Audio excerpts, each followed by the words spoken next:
Здравствуйте. У вас есть что-нибудь от кашля? Фургенчик?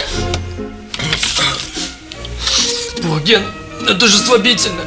Разве поможет? Еще как! Он, мужик, стоит. Уже полчаса кашлянуть боится.